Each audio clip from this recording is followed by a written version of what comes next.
خان صاحب کو یاد ہو گیا جب میں پورا وکیل بن گیا ہوں میں تو ججز کو بتا سکتا ہوں کہ کیس کیسا، کیس کا پورا میرٹس کیا ہے. خان صاحب جو پرویز خٹک نے نئی جماعت بنا لی ہے تو اس کے متعلق کیا ہے؟ Good luck. اچھا ہے، زیادہ جماعتیں ہونی چاہیے. کمپٹیشن کم ہوگا. 20 سال سے خان صاحب جو آپ نے آشیانہ بنایا تھا وہ اب شرازہ بکھر رہا ہے. 20 سال لگے آپ کو، تو کیا کہتے ہیں؟ دیکھو میں آپ کو بتاتا ہوں، جب جنگ خندق ہوئی نا، ایک مہینے کی وہ جنگ تھی، تو جب جنگ ختم ہوئی تو ایک آیت آئی نبی کے لیے کہ کیا نبی صلی اللہ علیہ وسلم آج آپ کو پتہ چل گیا کہ آپ کے ساتھ کون ایمان والے لوگ تھے اور کون جن کے ایمان کمزور تھے، جو منافق تھے.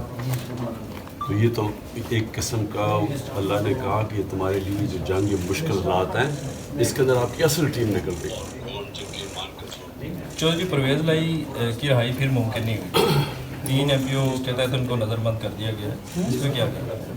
دیکھیں، ایک تو قانون ختم ہو گیا پاکستان میں، 7 اخلاقیات بھی ختم ہو گئے. یعنی کہ آپ قانون توڑتے ہیں تو کوشش بھی نہیں کرتے بتانے کے لیے کہ طاقتور قانون توڑ رہا ہے. یعنی اتنی ہٹ دھرمی سے قانون توڑا جاتا ہے اور طاقتور اپنی طاقت دکھا کے بتاتا ہے یا جو میں کہتا ہوں وہ قانون. تو پرویز لائی کی جو سٹینڈ لے گئے ہیں، میں تو سلام کرتا ہوں کہ اس عمر میں جس طرح کی ان کو مشکلات کی سامنا کرنا پڑا، جس طرح رکھا گیا جیل میں، تو میں تو حیران ہوں کہ ہمارے جن کو میں سمجھتا تھا اپنی پارٹی میں نظریاتی ہیں، وہ ایسا پریشر نہیں لے سکے، اور جو باہر سے آئے ہیں پارٹی کے، وہ اس طرح کا سٹینڈ لے گئے. میں سلام کرتا ہوں. اچھا خان صاحب، اگر 90 دن میں انتخابات نہ ہوئے تو کیا اسٹریٹجی ہوگی؟ دیکھیں ہماری اسٹریٹجی کیا ہوگی، 14 مئی کو سپریم کورٹ الیکشن اناؤنس کرتا ہے آئین کے مطابق. حکومت اس کی پرواہ نہیں کرتی. تو وہ تو مجھے تب ہی پتہ چل گیا تھا کہ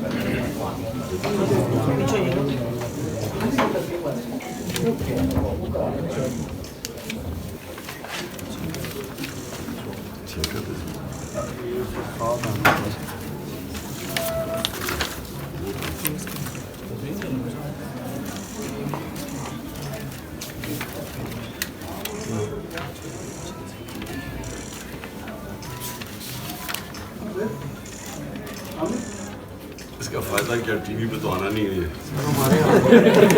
سوشل میڈیا کے لیے. نہیں سر، ہم تو ڈیوٹی دے رہے ہیں نا سوشل میڈیا پہ خان صاحب آپ کی جو باتیں ہیں وہ چلتی ہیں.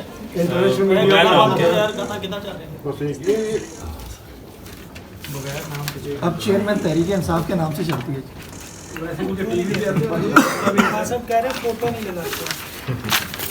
نہیں. ہاں یہ میں یہ کہہ رہا تھا سوشل میڈیا پاور ہے.